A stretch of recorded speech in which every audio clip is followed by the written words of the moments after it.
ખાસ આ સમયને માટે હું માનું છું અને ફરી એક વખત તમારી મધ્ય આ રીતે આવવા માટે પ્રભુએ જે કૃપા આપી તેને માટે પણ પ્રભુનો આભાર માનું છું. ખાસ તો ગઈ વખતે આપણે જે વિચાર કર્યો હતો એ તો ફિલિપીઓના પત્રના 4થા અધ્યાયની 1 થી 9 કલમોમાં આપણે ગયા હતા ને પ્રભુએ આપણી સાથે બહુ ચોક્કસ રીતે વાત કરી અને એના સંદર્ભની અંદર આપણે જે જગ્યાની અંદર અટકી ગયા હતા તે ત્યાં આપણી પાસે 3 વિચારો આપણે રજૂ કર્યા હતા ફિલિપીઓના પત્રના 4થા અધ્યાયની અંદર. એ તો રિજોઇસ ઇન ધ લોર્ડ, પ્રભુમાં સદા આનંદ કરો, એક વિચાર હતો. અને બીજો વિચાર આપણે રજૂ કર્યો તે એ કે રિકોન્સાઇલ ઇન ધ લોર્ડ, પ્રભુમાં સમાધાન કરો. અને ત્રીજો જે વિચાર આપણે કર્યો કે હવે નવા વિચારો કરો, રીથિંક.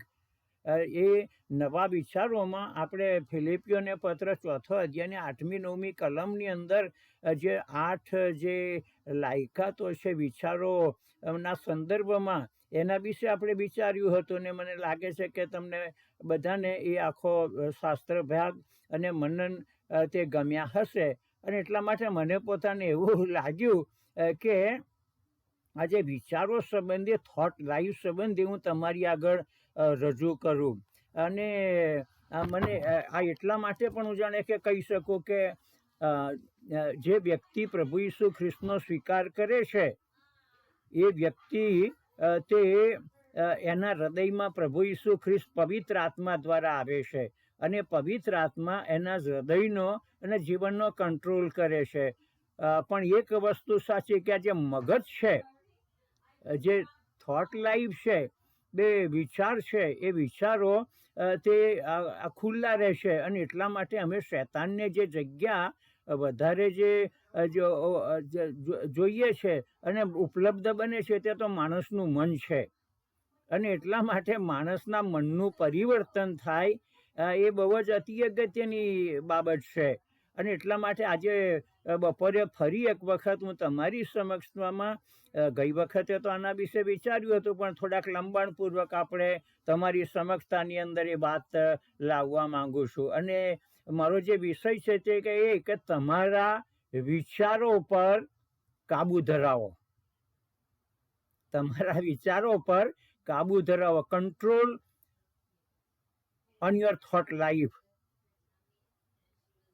અને એના સંબંધી હું તમારી આગળ જે વાત કરવા માંગુ છું તે કે માનવ જીવનની અંદર જે આંતરિક અને બાહ્ય વ્યવહારોમાં વિચારો બહુ અગત્યનો ભાગ ભજવે છે.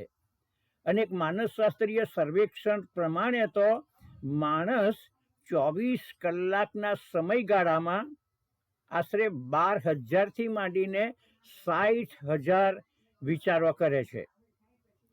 વધુમાં માનસશાસ્ત્રીય સર્વેક્ષણ પ્રમાણે, મોજણી પ્રમાણે માણસે કરેલા વિચારોના સરેરાશ, યાદ રાખજો માણસોએ કરેલા વિચારોના સરેરાશ 70થી 80% વિચારો નકારાત્મક હોય છે.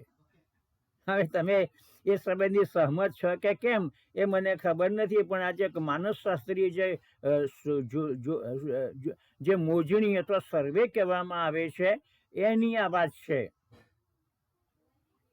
બાઇબલ આપણને વિચારો સંબંધી જે બાબતો જણાવે છે તે એ કે માણસ જેવો વિચાર કરે છે તેવો તે છે. માણસ જેવો વિચાર કરે છે તેવો તે છે. નીતિ વચન 23:27 આ કલમ આવે છે. પરંતુ બીજું પણ એક ઉત્તેજન લાગે એવું વચન તે આપણને યશાયા પ્રબોધકનું પુસ્તક અને 26મો અધ્યાયને 3જી કલમમાં મળે છે. ફક્ત તમે સાંભળજો છો અને નોંધવા જેવું હોય તો તમે નોંધી શકો છો. અને ત્યાં એ પ્રમાણે છે કે દ્રઢ મનવાળાને તું શાંત જ રાખીશ. આ યશાયા પ્રબોધકના પુસ્તકની અંદર આ તે જે 26મો અધ્યાય 3જી કલમની અંદર એ પ્રમાણે કહે છે કે તું દ્રઢ મન વાળાને શાંત જ રાખીશ, કારણ કે તેનો ભરોસો તારા પર છે. એક મહાનુભાવે તો વિચારો સંબંધી આવો એક પડકાર પણ ફેંક્યો છે. શું છે કે તમારા વિચારોમાં પરિવર્તન લાવો અને એ વિચારો તમારું પરિવર્તન કરશે. જો તમે તમારા વિચારોમાં પરિવર્તન લાવશો તો એ વિચારો તમારા જીવનનું પરિવર્તન કરશે. બીજા એક નોર્મન વિન્સેન્ટ નામની એક વ્યક્તિ છે, એમણે આ પ્રમાણે જણાવ્યું છે કે તમારા વિચારો બદલી નાખો. તમારા વિચારો બદલી નાખો અને ત્યારે તો તમે વિશ્વને બદલી શકશો. જો આપણે આપણા વિચારો બદલીએ અને સારા વિચારો તરફ જઈએ તો એના મારફતે સમગ્ર વિશ્વને પણ આપણે બદલી નાખી શકીએ એમ છીએ. અને એટલા માટે હમણાં જે આપણે આધાર વચન જે કર્યું તે રોમનોના પત્રના સંબંધે, કે રોમનોના પત્રની અંદર સંત પાઉલ જે જણાવે છે તે આ જ રોમનોને પત્ર 12મો અધ્યાયને 1લી ને 2જી કલમ, અને એમાં ખાસ 2જી કલમ, આ જગતનું રૂપ તમે ન ધરો પણ તમારા મનથી નવીનતાને યોગે તમે પૂર્ણ રીતે રૂપાંતર પામો, જેથી ઈશ્વરની સારી તથા માન્ય તથા સંપૂર્ણ ઈચ્છા શી છે તે તમે પારખી શકો. હાલેલુયા. અને આ વચન તરફ હું તમારી આગળ જઉં છું ત્યારે મને એક આનંદની વાત તમને કહેવાની થાય છે, તે કે 1959ના વર્ષમાં હું ત્યાં આગળ બોમ્બેમાં વિલ્સન કોલેજમાં વિદ્યાર્થી તરીકે અભ્યાસ કરતો હતો. વિલ્સન કોલેજમાં 1959ની અંદર 1959. અને એ વખતે મને ત્યાંના મેથોડિસ્ટ ગ્રાન્ટ રોડ મેથોડિસ્ટ ચર્ચમાં સંદેશા માટે આમંત્રણ આપવામાં આવ્યું. મેં તો કદી સંદેશો આપ્યો જ નહોતો, એટલે મારે જવાનું થયું. અને એટલા માટે મારા જે મિશનરી સાહેબ હતા, લાયલ સાહેબ, એમને કહ્યું કે મારે આ સંદેશો આપવાનો છે, તમે મને મદદ કરશો અને તમે મને થીમ આપશો.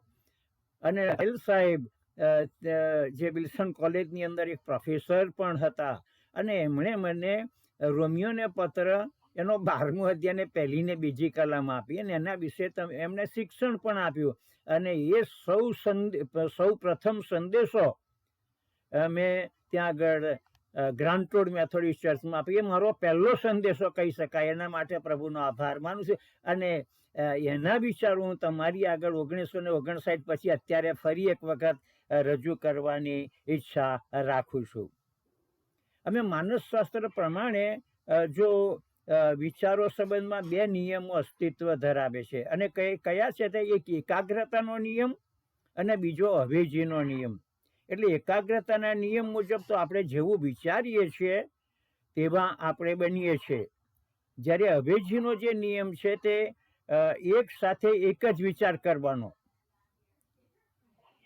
એ આવે છે. અને એ વિચાર કાં તો હકારાત્મક હોય કાં તો નકારાત્મક હોય. એ વિચાર કાં તો રચનાત્મક હોય કાં તો ખંડનાત્મક હોય. એ વિચાર કાં તો લોકોના જીવનો અને કુટુંબો બાંધવાનો વિચાર હોય અથવા તોડી નાખવાનો અને છિન્ન ભિન્ન કરવાનો હોય. ખ્યાલ આવે છે? આપણી જે થોટ લાઈફ છે, આ જે વિચારો છે, એની અંદર રચનાત્મક પણ હોઈ શકે અથવા ખંડનાત્મક પણ હોઈ શકે. જીવનો બાંધવાનું પણ એ કામ કરે, અને જો આ બરોબર ના હોય તો જીવનો તોડી નાખવાનું પણ એ કામ કરે છે. અને એટલા માટે આ જે વિચાર છે, વિચારો પર કાબુ ધરાવવાની બાબતમાં આપણે કાળજી રાખવાની જરૂર છે.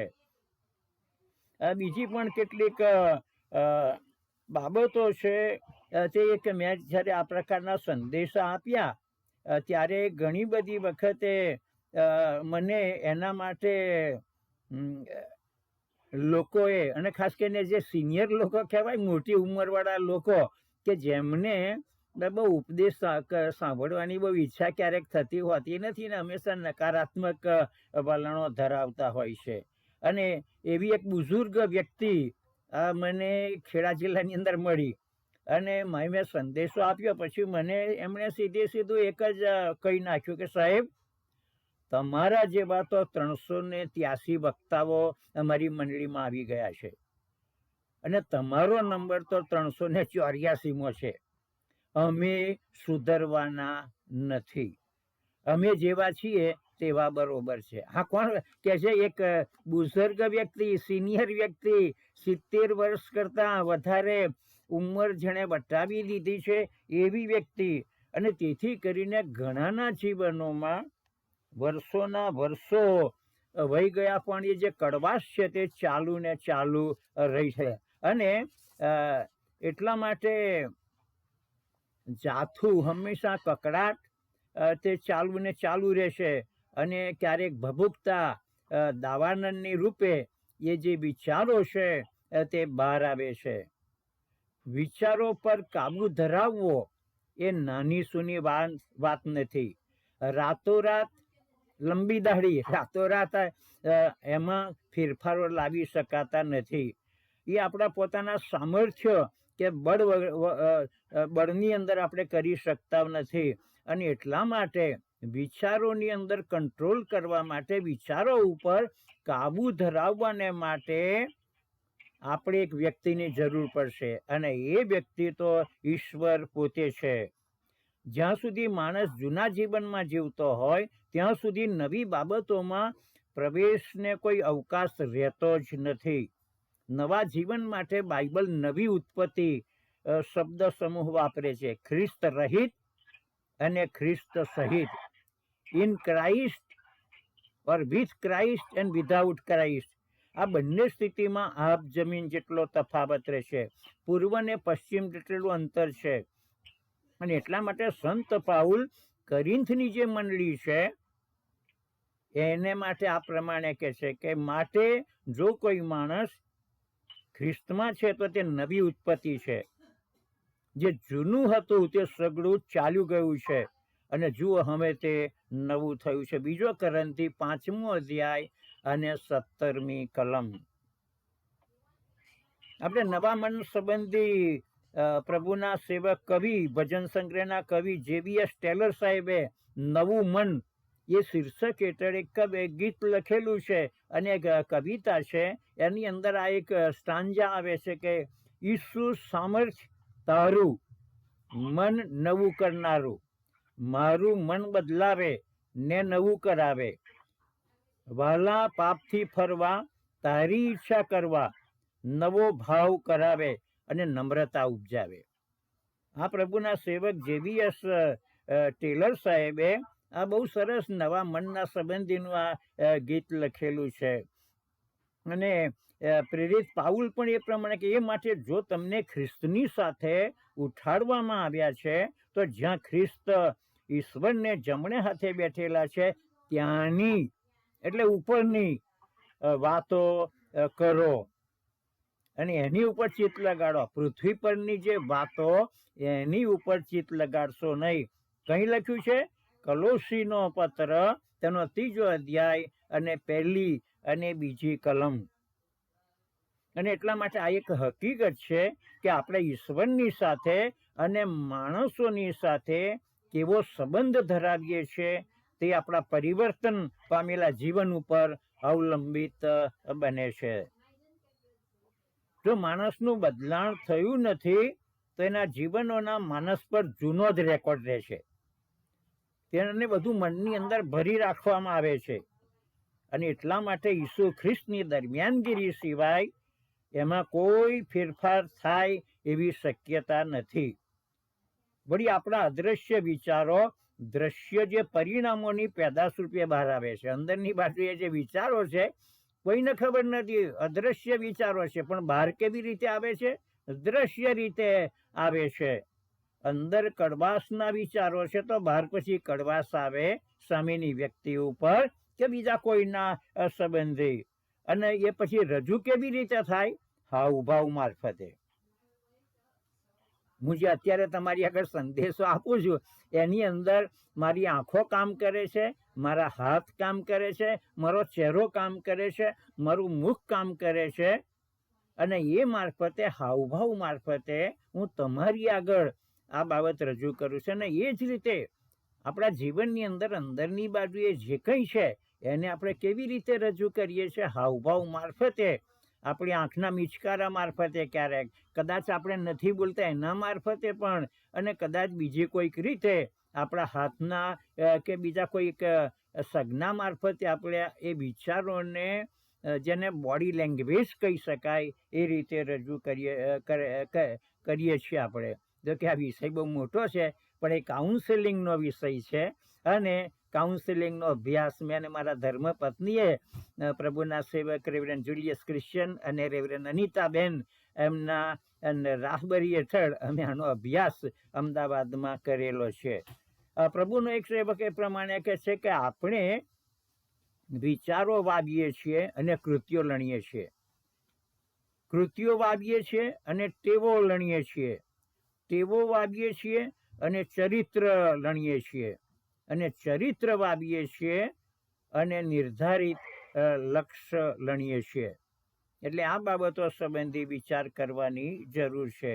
નવા જીવનમાં આપણે આપણા વિચારો પર કેવી રીતે કાબુ ધરાવીએ અથવા કેવી રીતે તેના પર વિજય પ્રાપ્ત કરીએ, એ માટે આપણે પોતે પસંદગી કરવાની રહેશે કે મારે એ વિચાર સ્વીકારવાનો છે કે એ વિચાર નકારવાનો છે. એ માટે કેટલાક પ્રશ્નો પૂછીને આપણે માર્ગદર્શન મેળવીએ તો એ બહુ સારું રહેશે. પહેલી બાબત એ કે હું જે વિચારો કરું છું તે મને ક્યાં દોરી જશે. નંબર 1, હું જે વિચારો કરું છું તે મને ક્યાં દોરી જશે. બીજી બાબત, મારે જ્યાં જવાનું છે ત્યાં શું આ વિચારો મને દોરી જશે. ત્રીજી બાબત કે શું એ વિચારો બાઇબલ આધારિત છે અને એ સ્વીકાર્ય છે કે કેમ.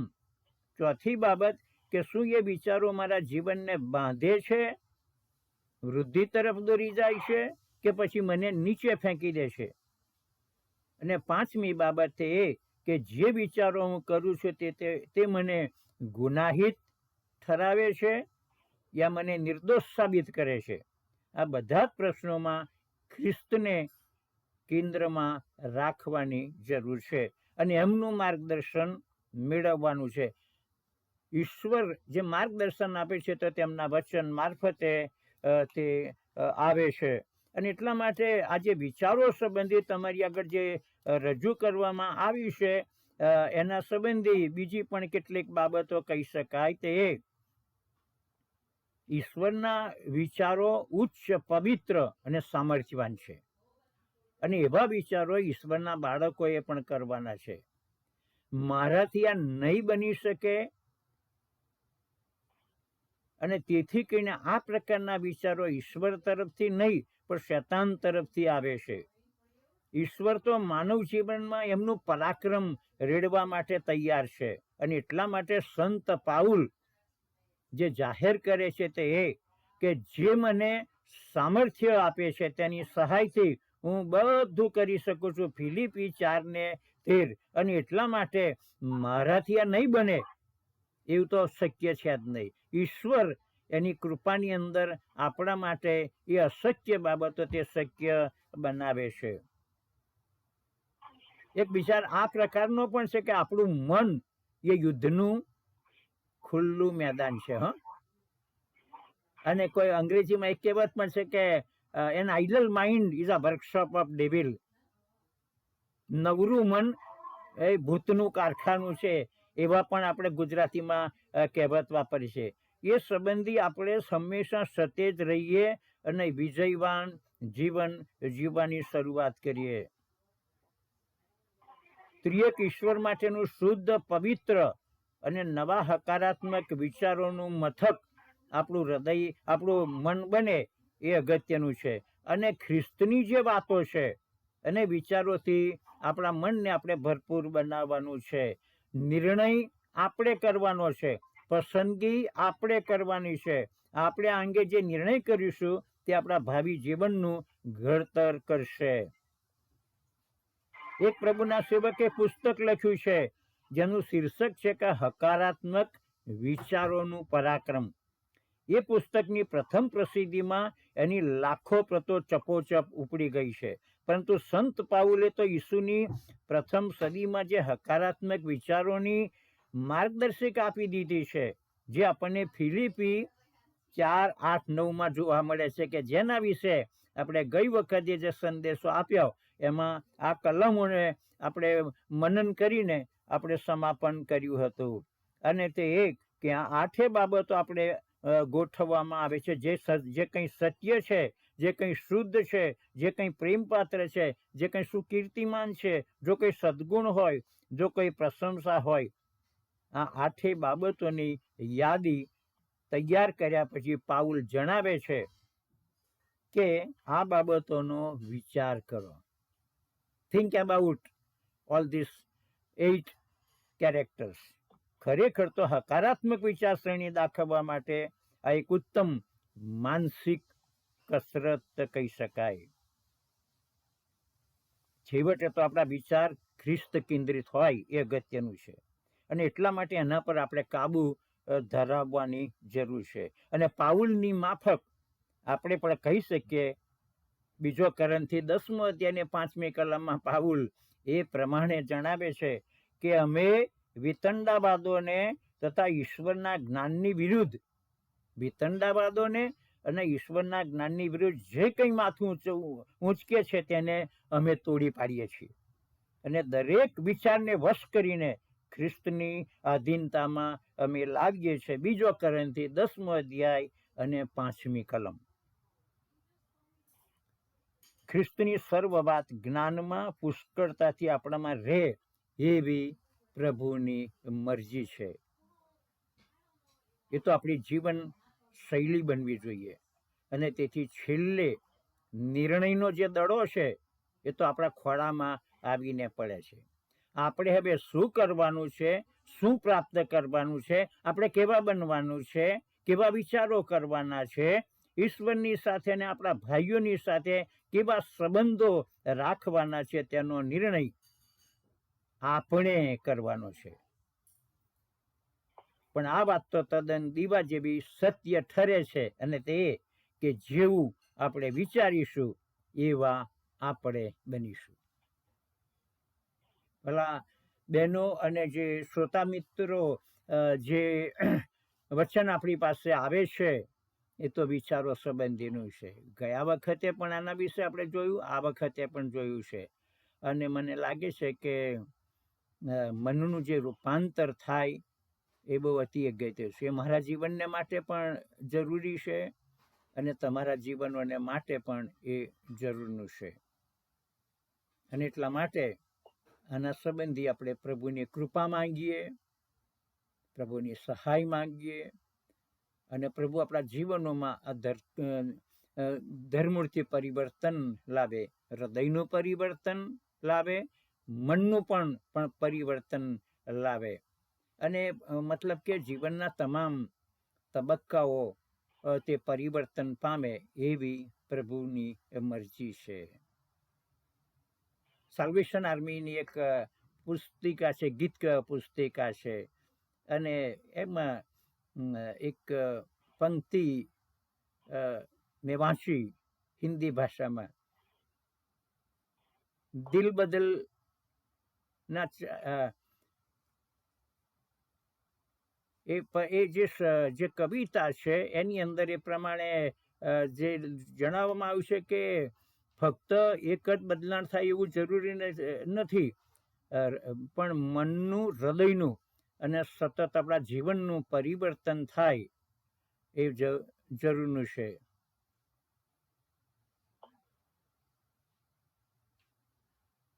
આજે સમયે ફરી એક વખત તમારી સમક્ષતામાં આવી શક્યો, પ્રભુનું વચન આપી શક્યો, તેને માટે પ્રભુનો આભાર માનું છું. તમે પણ શાંતિથી મને સાંભળ્યો તેને માટે પણ તમારા બધાનો આભાર માનું છું.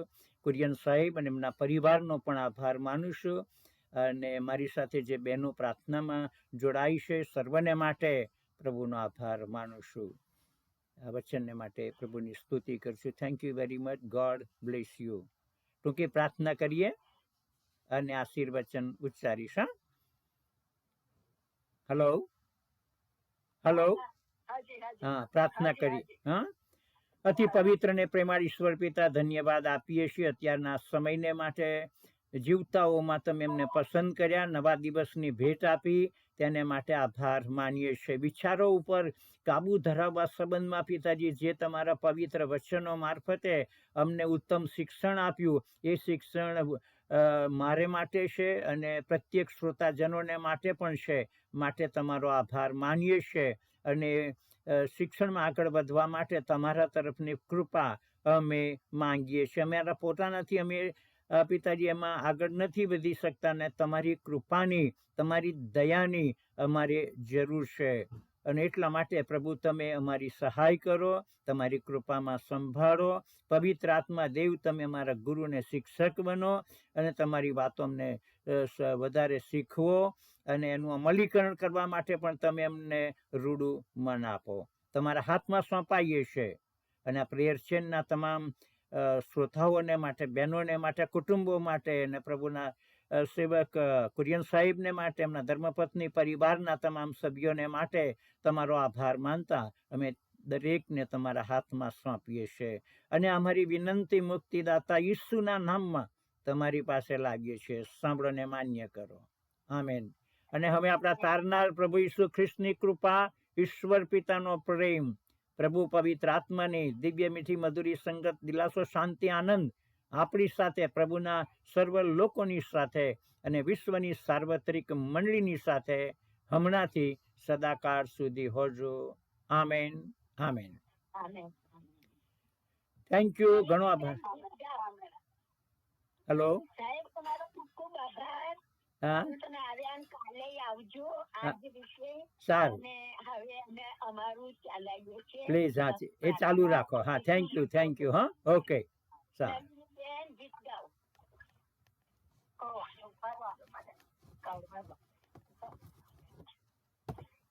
પછી જો પેલા આપણે નામ ભૂલી ગઈ. આવું